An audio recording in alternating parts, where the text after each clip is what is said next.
They say resilience is power, that it's about recovery, about rising and performing like the wounds never existed. But whoever defined resilience that way never carried the crushing weight you've shouldered, never had to reconstruct themselves in darkness, never had to endure while pretending to be whole.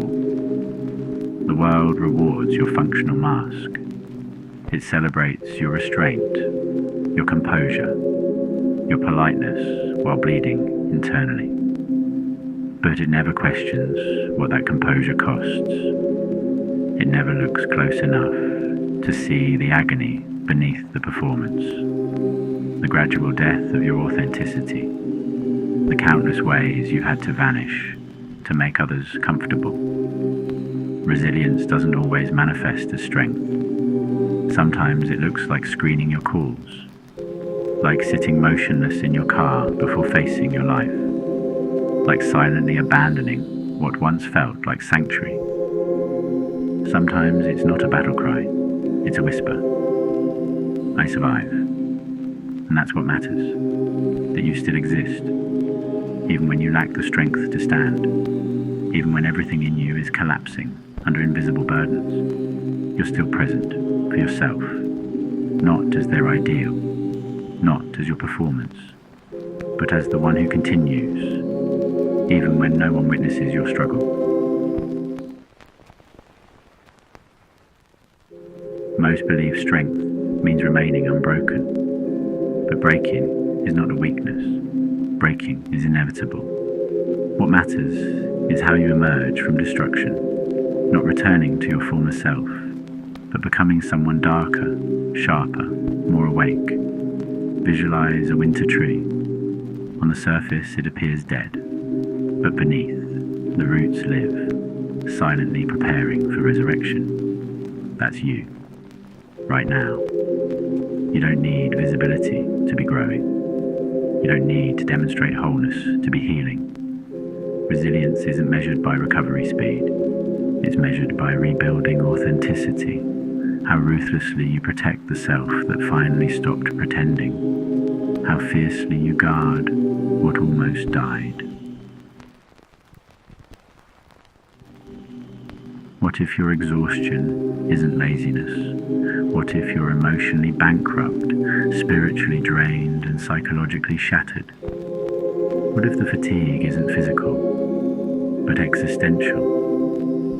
What if your soul has been at war so long that peace feels like a threat? You've carried everyone. You've been the pillar, the anchor, the silent support, the one never permitted to crumble.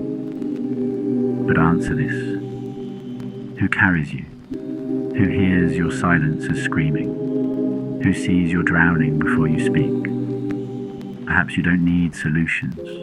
Perhaps you need emptiness, a void, where expectations disappear. That's what this is, this moment, this darkness, a sanctuary inside a demanding world, where you can finally stop performing survival.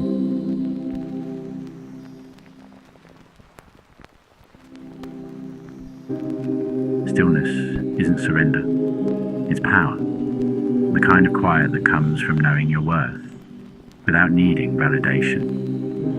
You don't need volume, you need depth. Let them misunderstand you. Let them whisper about your transformation. Let them feel your withdrawal and call it coldness. What they fail to comprehend is that you're not fleeing. You're reclaiming the center, the core inside you that remains unmoved by noise, guilt, or manipulation. Imagine yourself as a lighthouse.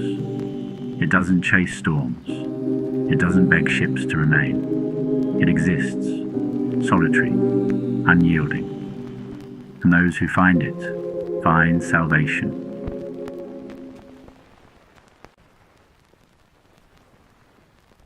You're not weak for feeling deeply. You're not fragile for breaking. You're not pathetic for walking away.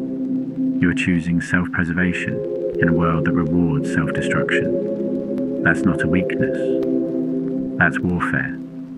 Let this be your silent revolution, declining without justification, resting without shame, healing without performance, not because you're beyond suffering, but because you finally realized you deserve more than endless torment.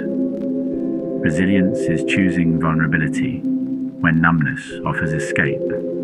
It's releasing those you beg to stay. It's acknowledging your exhaustion and still rising, not for victory, but for survival.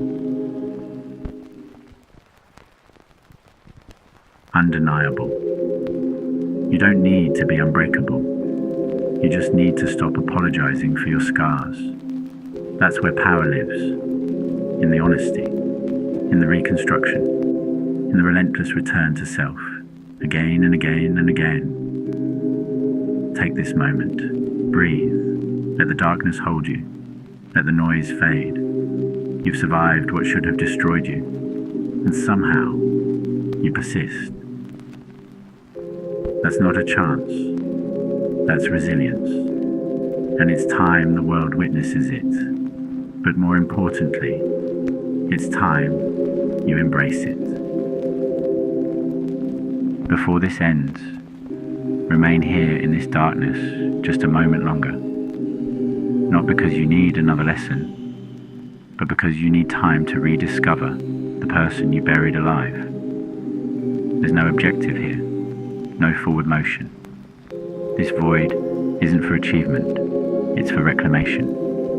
Who you were before the pressure crushed you, before guilt consumed you, before the world convinced you that vulnerability was weakness. You don't need to harden yourself. You don't need to rise from these ashes today.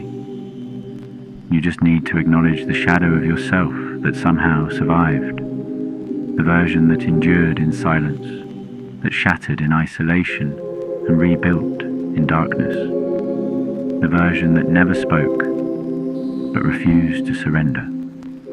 This is your sanctuary now. Return to this darkness whenever you need to feel real, whenever external noise drowns your inner voice, whenever existence itself feels unbearable. No one here demands your improvement.